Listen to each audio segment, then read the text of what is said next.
Hello नमस्कार दोस्तों, आप सभी का एक बार फिर से बहुत बहुत स्वागत है आपके अपने इस YouTube channel study for state services exam में। दोस्तों, हम लोग आरओ और एआरओ की परीक्षा के लिए अपनी पढ़ाई को निरंतर जारी रखे हुए हैं। जैसा कि आपको पता है, समीक्षा अधिकारी, सहायक समीक्षा अधिकारी में दो प्रश्न पत्र होते हैं। हमारा एक सामान्य अध्ययन, दूसरा हिंदी का। हम लोग सामान्य अध्ययन के लिए अपनी अर्थव्यवस्था से संबंधित जो हमारे 140 प्रश्न हैं उनको देख रहे थे, जिसमें हम लोगों ने 100 प्रश्न अपने कंप्लीट कर लिए हैं 2 पार्ट में। ये हमारा तीसरा पार्ट है और इसमें हम लोग अपने बाकी के बचे हुए 40 क्वेश्चन उन्हें सॉल्व करेंगे। तो हमारा पहला यानी कि 101 नंबर प्रश्न जो है वो है कि निम्नलिखित में से किस उपभोक्ता मूल्य सूचकांक को राष्ट्रीय सांख्यिकी कार्यालय यानी एनएसओ द्वारा जारी किया जाता है। नेशनल स्टैटिस्टिक्स ऑफिस जो आपका ऑफिस है उसके द्वारा कौन से सूचकांक को जारी किया जाता है आपको बताना। ये किया जाता है सीपीआई यानी कि कंज्यूमर जो होता है price index, consumer price index को जारी किया जाता है। ये अर्बन, रूरल और अर्बन के। ऑप्शन डी आपका यहाँ राइट हो जाएगा। जस्ट अ मिनट, ये ऑप्शन डी आपका सही। अगला है प्रश्न आपका कि किसी अर्थव्यवस्था में मुद्रास्फीति के साथ बेरोजगारी दर में वृद्धि को क्या कहा जाता है। तो मुद्रास्फीति भी मतलब महंगाई भी बढ़ रही हो और आपकी बेरोजगारी दर में भी वृद्धि हो तो क्या कहा जाएगा इस चीज़ को, आपको ये बताना। तो इसे कहते हैं स्टैगफ्लेशन। ये हम लोग पिछले प्रश्न का देखिए व्याख्या देखते हैं जो सीपीआई पूछा गया था। सीपीआई के 4 प्रकार होते हैं, निम्नलिखित है। तो पहली थी औद्योगिक श्रमिकों के लिए जो सीपीआई होती है, दूसरी है कृषि मजदूर के लिए सीपीआई, ग्रामीण मजदूर के लिए सीपीआई, और चौथी है सीपीआई जो ग्रामीण शहरी दोनों को संयुक्त रूप से जो दिखाती है। इनमें से प्रथम 3 को श्रम और रोजगार मंत्रालय में श्रम ब्यूरो द्वारा संकलित किया गया है, जबकि चौथे प्रकार की सीपीआई को सांख्यिकी और कार्यक्रम कार्यान्वयन मंत्रालय के अंतर्गत केंद्रीय सांख्यिकीय संगठन द्वारा संकलित किया जाता है। और सीपीआई का जो आधार वर्ष लिया गया वो है 2012। और अगले प्रश्न का हमारा जो व्याख्या है वो अगला है जो वो है स्टैगफ्लेशन। मुद्रास्फीति जनित मंदी एक ऐसी स्थिति है जिसमें अर्थव्यवस्था मुद्रास्फीति और बेरोजगारी की उच्च दर का सामना करती है। स्टैगफ्लेशन के परिणाम स्वरूप उच्च मुद्रास्फीति, विकासहीनता और बेरोजगारी होती है। यह उच्च कीमत और कोई आर्थिक विकास नहीं होने की स्थिति उत्पन्न करता है। नेक्स्ट हमारा है कि निम्नलिखित में से कौन सा लागत जन्य मुद्रास्फीति का कारक है। कॉस्ट पुल इन्फ्लेशन आपको बताना है इसमें से कौन सा हमारा सही। देखिए, मजदूरी दर में जो बढ़ोतरी है वो लागत जन्य मुद्रास्फीति का कारक होती है। ऑप्शन डी आपका यहाँ सही हो जाएगा। व्याख्या देखते हैं कि लागत प्रेरित मुद्रास्फीति श्रम, कच्चे माल आदि जैसे आदानों की कीमतों में वृद्धि के कारण होने वाली मुद्रास्फीति है। उत्पादन के कारकों की बढ़ी हुई कीमत इन वस्तुओं की आपूर्ति में कमी की ओर ले जाती है, जबकि मांग जो है वो स्थिर रहती है। वस्तुओं की कीमतों में वृद्धि होती है जिससे समग्र मूल्य स्तर में वृद्धि होती है। नेक्स्ट है कि निम्नलिखित में से किस वर्ग पर मुद्रास्फीति का सकारात्मक प्रभाव पड़ता है। तो जो उत्पादक होते हैं उन पर मुद्रास्फीति का सकारात्मक प्रभाव जो है वो पड़ता है। अगला है कि किस वक्र के द्वारा मुद्रास्फीति और बेरोजगारी के मध्य विपरीत संबंध दर्शाया जाता है। तो जो मुद्रास्फीति और बेरोजगारी के मध्य जो विपरीत संबंध दर्शाता है वो होता है फिलिप्स वक्र। व्याख्या देखिए कि अर्थशास्त्र के संदर्भ में फिलिप्स वक्र किसी अर्थव्यवस्था में बेरोजगारी मुद्रास्फीति की दरों के बीच संबंध बताने वाला वक्र है। इसके अनुसार बेरोजगारी और मुद्रास्फीति की दरों के बीच व्युत्क्रम संबंध होता है, यानी विपरीत संबंध होता है। अर्थात अर्थव्यवस्था में मुद्रास्फीति बढ़ने पर बेरोजगारी कम होती है। नेक्स्ट है हमारा कि मुद्रास्फीति की दर में किस वार्षिक वृद्धि को हाइपर मुद्रास्फीति कहा जाता है। तो जो आपकी 4 अंकीय जब हो जाता है तब उसे हाइपर मुद्रास्फीति कहा जाता है। देखिए, हाइपर इन्फ्लेशन उस स्थिति को कहते हैं जहां कीमतें खतरनाक रूप से उच्च दर से बढ़ती हैं। कीमतें इतनी तेज़ी से बढ़ती हैं कि इसके परिमाण को मापना बहुत मुश्किल हो जाता है। हालांकि मात्रात्मक शब्दों में जब कीमतें प्रति वर्ष 100% से ऊपर बढ़ जाती हैं तो इसे हाइपर इन्फ्लेशन कहा जाता है। हाइपर इन्फ्लेशन की सबसे खराब स्थिति के दौरान प्रभावित देश की राष्ट्रीय मुद्रा का मूल्य लगभग शून्य हो जाता है, कागजी धन बेकार हो जाता है और लोग या तो सोने और चांदी में व्यापार करना शुरू कर देते हैं या कभी कभी वाणिज्य की पुरानी वस्तु विनिमय प्रणाली का भी उपयोग करते हैं। हाइपरइन्फ्लेशन के उदाहरणों में 1920 के दशक में 1920 का दशक जो जर्मनी में हुआ था, 2000 के दशक में जिम्बाब्वे और 2010 के दशक में वेनेजुएला शामिल है। आखिरी बार अमेरिका ने हाइपरइन्फ्लेशन का अनुभव अपने गृह युद्ध के दौरान किया था। अगला है कि वर्तमान में भारत में भारतीय रिजर्व बैंक द्वारा लक्षित मुद्रास्फीति जो है वो कितनी है? तो 4% इस समय लक्षित मुद्रास्फीति है। लेट्स सी, वर्तमान में आरबीआई का प्राथमिक उद्देश्य 4% मुद्रास्फीति लक्ष्य को प्राप्त करना है। आरबीआई के पास प्लस या माइनस 2% का एक सुविधा क्षेत्र है जिसके भीतर मुद्रास्फीति बनी रहनी चाहिए। इसका अर्थ है कि आरबीआई का लक्ष्य मुद्रास्फीति को 2 से 6 के बीच रखना है। नेक्स्ट देखते हैं कि देश का प्रथम पर्यावरण अनुकूल शेयर ग्रीनएक्स किसके द्वारा जारी किया जाता है? तो देश का प्रथम पर्यावरण अनुकूल शेयर सूचकांक ग्रीनएक्स किसके द्वारा जारी किया जाता है, आपको बताना है। तो ये किया जाता है बॉम्बे स्टॉक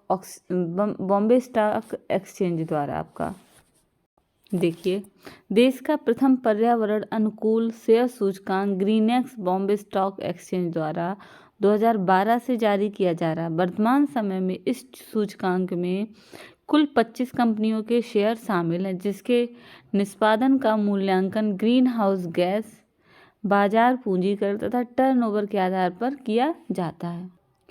अगला देखते हैं, जिन शेयरों का क्रय विक्रय नियमित रूप से प्रतिदिन शेयर बाजार में होता है उन्हें वो ऐसे शेयर मतलब क्या कहलाते हैं, आपको बताना है। ऐसे शेयर क्या कहलाते हैं? वो जिनका प्रतिदिन शेयर बाजार मतलब होता है क्रय विक्रय, वो एक्टिव शेयर कहलाते हैं। व्याख्या देख लेते हैं। वैसे शेयर जिनका क्रय विक्रय नियमित रूप से प्रतिदिन शेयर बाजार में होता है एक्टिव शेयर कहलाते हैं। कॉन्ट्रेरियन शेयर में उन शेयरों को शामिल किया जाता है जो बाजार के रुख से अलग दिशा में चलते हैं, अर्थात बाजार में शेयरों के भाव में वृद्धि हो रही है तो इन शेयरों के भाव कम हो जाते हैं, और यदि बाजार करें जो गिरावट का है तो इन शेयरों का मूल्य जो है वो बढ़ जाता है, अपोजिट डायरेक्शन में जब चलते हैं वो।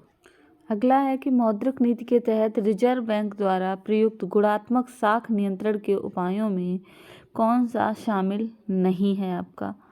तो जो आपका तरलता समायोजन सुविधा है वो हमारी मौद्रिक नीति के तहत जो रिजर्व बैंक द्वारा प्रयुक्त गुणात्मक साख नियंत्रण के उपायों में ये शामिल नहीं किया जाता। बाकी नैतिक दबाव, प्राथमिकता क्षेत्र के लिए ऋण और सीधी कार्रवाई ये सब शामिल होता है।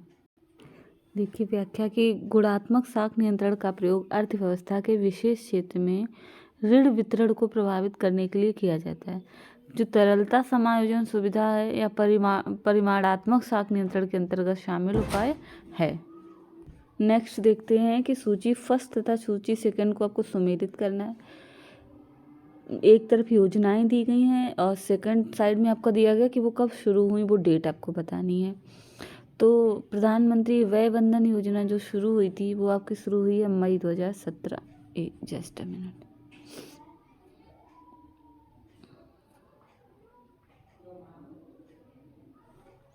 ये मई 2017 में।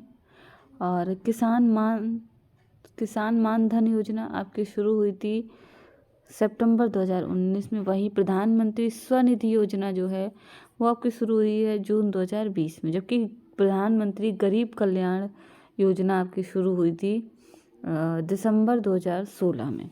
तो इस प्रकार से हमारा जो सही ऑप्शन हो जाएगा 2, 3, 4, 1, ये ऑप्शन सी आपका यहाँ सही हो जाएगा।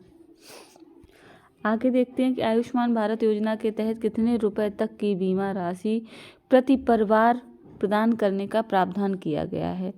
ये आयुष्मान भारत योजना के तहत जो हमें सबको पता है कि 5 लाख रुपए का ये प्रावधान किया गया है। आगे देखते हैं, आगे निम्न कथनों पर आपको विचार करना है कि सुकन्या समृद्धि योजना का संबंध बेटी बचाओ बेटी पढ़ाओ से है। दूसरा है सुकन्या समृद्धि योजना के अंतर्गत एक निश्चित ब्याज दर खाते में जमा राशि पर दी जाती है जो अपरिवर्तित रहती है। आपको इसमें से बताना उपयुक्त कथनों के आधार पर कौन सा कथन असत्य है, आपको ये बताना है।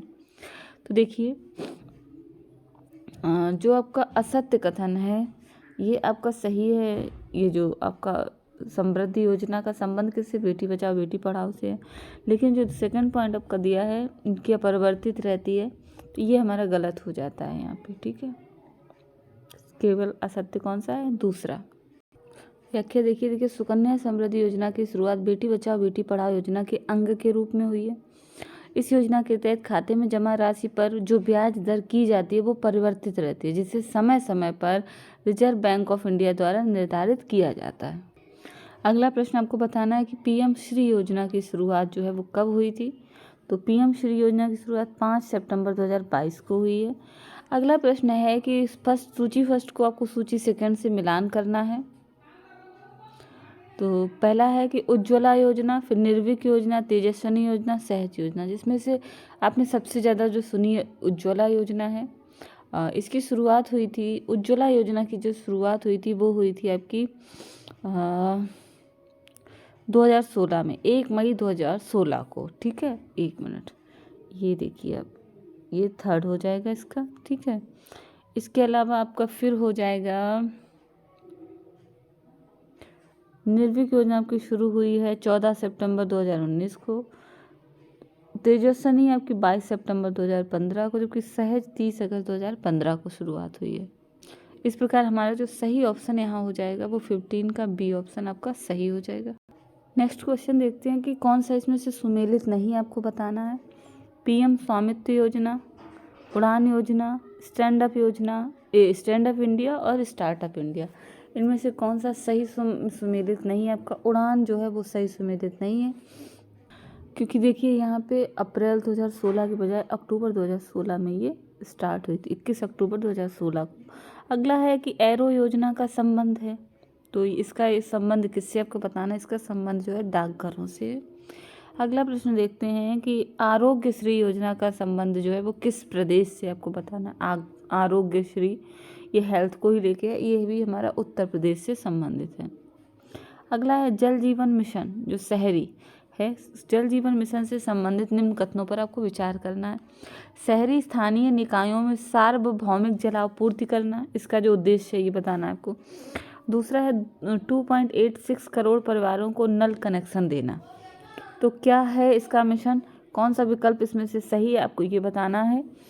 तो क्या सार्वभौमिक जल आपूर्ति करना, ये सही बात है आपकी, लेकिन कह रहा है 2.86 करोड़ परिवारों को नल कनेक्शन देना, तो ये भी हमारा, तो ये दोनों ही इसमें हमारी सही option C is right for this question. Next देखते हैं 120 नंबर क्वेश्चन जो है उसमें पूछ रहा है निम्न में से कौन सा युग्म सुमेलित नहीं है आपका, ये बताना है। जननी सुरक्षा योजना बिल्कुल सही आपका, अप्रैल 2005 में पूछ रहा नहीं, ठीक है। जनश्री बीमा योजना अगस्त 2000 में शुरू हुआ, ये भी आपकी सही है। अटल पेंशन 2015 जून, ये भी सही। सौभाग्य योजना ये सितंबर 2019 दिखा रहा है, जबकि आपका हुआ है सितंबर 2019 दिखा रहा है, ये गलत है। 2021 आई थिंक, हाँ 2021 है आपका, एक सेकेंड, ये 2016 से संबंधित है ये, ठीक है। सितंबर 2016 सौभाग्य योजना प्रारंभ हुई थी आपकी। अगला है कि प्रधानमंत्री आदि आदर्श ग्राम योजना के संबंध में निम्न कथनों पर आपको विचार करना है। पहला कथन है कि 4.22 करोड़ की जनसंख्या को कवर करने वाले महत्वपूर्ण जनजातीय आबादी वाले गांवों को आदर्श ग्राम में रूपांतरित करना, ये है उसका मतलब ये एक क्राइटेरिया रखा गया। दूसरा है यह योजना विकास के 8 क्षेत्रों में प्रमुखता से कमियों को कम करने की परिकल्पना करती है। तो कौन सा इसमें कथन सत्य है आपको ये बताना है। तो हमारा जो यहाँ सही हो जाएगा वो दोनों ही यहाँ देखिए सही है हमारे, ये भी सही है और ये भी सही है। आपके 8 क्षेत्रों में प्रमुखता से करता है कार्य ये देख लीजिए 8 क्षेत्र कौन कौन से हैं। देखिए सड़क संपर्क, विद्यालय, आंगनवाड़ी केंद्र, स्वास्थ्य उपकेंद्र, दूर संचार संपर्क, जल निकासी, पेयजल सुविधा और अंतिम है ठोस अपशिष्ट प्रबंधन। अगला देखिए कि भाग्य लक्ष्मी योजना के अंतर्गत राज्य सरकार द्वारा कितनी वित्तीय सहायता प्रदान की जाती है। तो भाग्य लक्ष्मी योजना जो है उसके अंतर्गत 50,000 रुपये की सहायता प्रदान की जाती है राज्य सरकार द्वारा, और ये हमारी उत्तर प्रदेश सरकार की योजना है। अगला है प्रश्न, केंद्रीय बजट 2023-24 के अमृतकाल के लिए विजन 2023-24 के अमृतकाल के लिए विजन के अंतर्गत क्या क्या शामिल आपको ये बताना है। तो देखिए इसमें हमारे ये सभी शामिल है। उपयुक्त युवा वर्ग पर विशेष ध्यान देते हुए नागरिकों के लिए अवसर, रोजगार सृजन में वृद्धि, सुदृढ़ और स्थिर बृहद आर्थिक वातावरण जो आपका। आगे देखते हैं कि केंद्रीय बजट 2023-24 के अनुसार अमृतकाल सप्तऋषि जो प्राथमिकताओं में शामिल कौन सा नहीं है। 7 जो अमृतकाल में प्राथमिकताएं शामिल करी गई थी उनमें बजट में, उनमें से इसमें से कौन सा शामिल नहीं है आपको ये बताना है। तो देखिए एक्सक्यूज मी सॉरी, अगला है वो देखिए इसमें शामिल समावेशी विकास शामिल है हमारा, युवा शक्ति भी है, अवसंरचना और निवेश भी है, जबकि ये नारी सशक्तिकरण यहाँ पे अमृतकाल सप्तऋषि प्राथमिकताओं में शामिल नहीं है हमारा। देखिए टोटल हैं कितनी देख लीजिए जो शामिल हैं। देखिए युवा वर्ग पर विशेष ध्यान और रोजगार सृजन में वृद्धि, सुदृढ़ और स्थिर बृहद आर्थिक वातावरण, अर्थात सभी हमारे जो कथन है वो सही है। ये देखिए कि अमृतकाल के लिए जो सप्तऋषि प्राथमिकताएं हैं उनमें कौन कौन शामिल है। देखिए उसमें समावेशी विकास है, अंतिम छोर तक पहुंचना, युवा शक्ति, वित्तीय क्षेत्र, हरित विकास, क्षमता उभारना, अवसंरचना और निवेश। इस प्रकार इसके अंतर्गत देखिए नारी सशक्तिकरण हमारा शामिल नहीं किया गया है। अगला है कि हाल ही में प्रस्तुत केंद्रीय बजट के अंतर्गत भारत को मिलेट का वैश्विक केंद्र बनाने के उद्देश्य से कौन सी योजना शुरू की गई। ये भी देखिए हाँ बजट के अंतर्गत हमारे 2023-24 का जो बजट था उसके अंतर्गत शुरू की गई है। इसमें देखिए जो श्री अन्न योजना थी हमारी उसकी शुरुआत आपकी की गई है, जिसके तहत मोटे अनाजों के लिए, जिसके लिए कि उत्कृष्टता केंद्र भी हमारा कहाँ हैदराबाद में खोला गया है। अगला प्रश्न है देखिए कि केंद्रीय बजट 2023-24 के अनुसार उपलब्धियां समावेशी विकास के तहत अब तक कितने ग्रामीण घरों को पेयजल कनेक्शन जो है वो प्रदान किया जा चुका है। ये लगभग अभी तक 9 करोड़ ग्रामीण घरों को देखिए पेयजल कनेक्शन जो है वो दिया जा चुका है। अगला है हाल ही में प्रस्तुत केंद्रीय बजट 2023-24 के तहत रक्षा मंत्रालय हेतु कुल कितने लाख करोड़ रुपए जो है आवंटित किए जाने का प्रावधान है इसमें। तो टोटल 5.94 लाख करोड़ रक्षा मंत्रालय को दिए गए हैं, प्रावधान हमारा किया गया। अगला प्रश्न है हाल ही में प्रस्तुत उत्तर प्रदेश बजट जो है 2023-24 के अनुसार प्रदेश की कुल जनसंख्या पूछी जा रही है, टोटल कितनी हो गई है। तो इस समय हमारे प्रदेश की जो टोटल जनसंख्या 24 करोड़ हो चुकी है। हम लोग दिन रात बढ़ ही तो रहे हैं। अगला प्रश्न देखते हैं। नेक्स्ट है हमारा वित्तीय वर्ष 2023-24 के बजट अनुमानों के आधार पर देश की जीडीपी में उत्तर प्रदेश का योगदान कितने प्रतिशत है आपका वो बताना है। देखिए पूरे जो देश के जीडीपी में उत्तर प्रदेश का जो योगदान है वो 8% है, 8% योगदान उत्तर प्रदेश का है। केंद्रीय बजट 2023-24 के अनुसार देश को निवल शून्य कार्बन उत्सर्जन बनाने का लक्ष्य निर्धारित कब तक के लिए निर्धारित किया गया है। जीरो हमारा जो कार्बन उत्सर्जन घोषित किया गया लक्ष्य वो किया गया हमारा वर्ष 2070 तक का।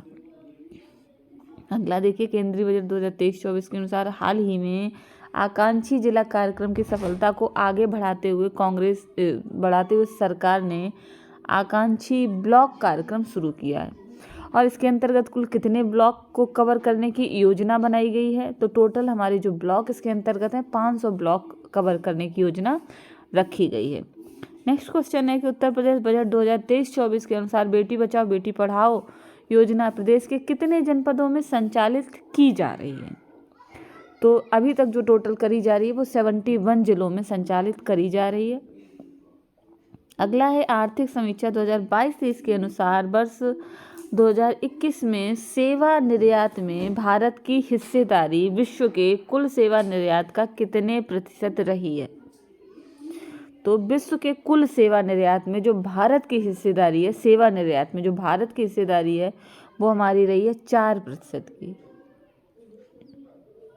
आगे देखते हैं कि आर्थिक समाचार 2022-23 के अनुसार वर्ष 2022 के दौरान शीर्ष से कम होते हुए, मतलब ज़्यादा से घटते क्रम में होते हुए विदेशी मुद्रा प्राप्तकर्ता देश समूह थे। तो सबसे ज़्यादा विदेशी मुद्रा प्राप्त हमारे भारत ने ही देखिए की है, जैसा कि आपको पता है। तो भारत के बाद में जो सबसे ज़्यादा किया है वो मैक्सिको ने किया है, इसके बाद चीन ने, उसके बाद फिलीपींस ने। तो ये समूह है हमारा ए में। अगला प्रश्न देखते हैं कि आर्थिक समीक्षा 2022-23 के अनुसार वर्ष 2023 को किसका अंतर्राष्ट्रीय वर्ष घोषित किया गया है? आर्थिक समीक्षा के अनुसार पूछा जा रहा है 2023 को किसका अंतर्राष्ट्रीय वर्ष घोषित किया गया? तो देखिए, पौष्टिक अनाजों के लिए अंतर्राष्ट्रीय वर्ष जो है वो आर्थिक समीक्षा के अनुसार घोषित किया गया 2023 को। अगला प्रश्न देखते हैं। अगला है हमारा कि निम्नलिखित कथनों पर विचार करना आपको। भारत दूध में पहले स्थान पर है, भारत अंडा उत्पादन में विश्व में तीसरे स्थान पर है, ये भी बात सही है हमारा। भारत मांस उत्पादन में विश्व में 8वें स्थान पर है, ये भी बात बिल्कुल सही है। पूछ रहा है कौन सा सही कथन है, आपको बताना है। तो ये सारे ही कथन हमारे सही है, 1 2 3 सही है, ठीक है।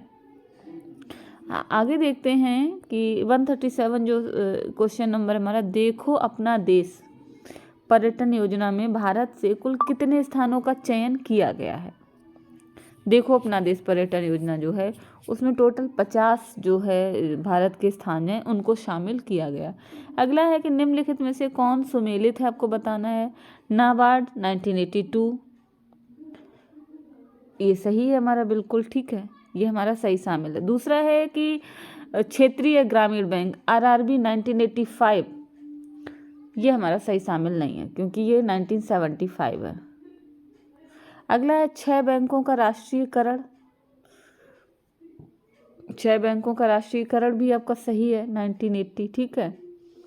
पहले 1969 में 14 बैंकों का राष्ट्रीयकरण हुआ था चौथी पंचवर्षीय योजना के तहत। तो हमारा जो इसमें सही हो गया वो हमारा बी ऑप्शन 138 में हमारा बी ऑप्शन बिल्कुल सही है। अगला क्वेश्चन देखते हैं कि बहुआयामी निर्धनता सूचकांक में कितने संकेतकों को शामिल किया गया है? जो जिससे हम लोग मापते हैं देश की, वो जो गरीबी का मूल्यांकन किया जाता है, GDP का मापन, सबसे बेस्ट तरीका क्या होता है? तो देखिए इसमें कितने संकेतक जो शामिल हैं, वो हैं 10 संकेतक शामिल हैं। देखिए आप, बहुआयामी गरीबी सूचकांक मूल्यांकन का उद्देश्य गरीबी के गैर आय आधारित आयामों को मापना है। गरीबी और अभाव की सीमा का अधिक व्यापक मूल्यांकन प्रदान करना। सूचकांक 3 आयाम है, स्वास्थ्य, शिक्षा और जीवन, जिसमें संकेतक कितने हैं? 10 आपके। एक व्यक्ति के अभाव को मापता है। स्वास्थ्य, बाल मृत्यु दर, पोषण, शिक्षा, स्कूली शिक्षा के वर्ष का नामांकन और जीवन स्तर, पानी, स्वच्छता, बिजली, खाना पकाने का ईंधन और संपत्ति। इसे पहली बार 2010 में UNDP के मानव विकास रिपोर्ट कार्यालय द्वारा लॉन्च किया गया था। इसके अलावा देखिए ये क्षेत्रीय ग्रामीण बैंक 2 अक्टूबर 1975, ठीक है। अंतिम प्रश्न है हमारा 140 नंबर, निम्न को सही कालक्रम में आपको व्यवस्थित करना। योजना आयोग, राष्ट्रीय विकास परिषद और प्रथम पंचवर्षीय योजना। सही कूट आपको चुनना है। व्यवस्थित जो सबसे पहले उसको पहले बताना है, फिर दूसरा जब कब हुआ, तीसरा कब हुआ ये। तो देखिए पहला सबसे पहले हुआ है योजना आयोग, तत्पश्चात आपका प्रथम पंचवर्षीय योजना आपका, उसके बाद आया था हमारा ये राष्ट्रीय विकास परिषद, ये 1951 से शुरू हुई। योजना आयोग 1950 में ही आ गया था, ये आपका 1952 में हुआ, ठीक है। तो ये हमारा हो गया जो 1, 3 और 2, ऑप्शन ए राइट, ठीक है। इसी के साथ ये वीडियो यहीं समाप्त होता है। नमस्कार।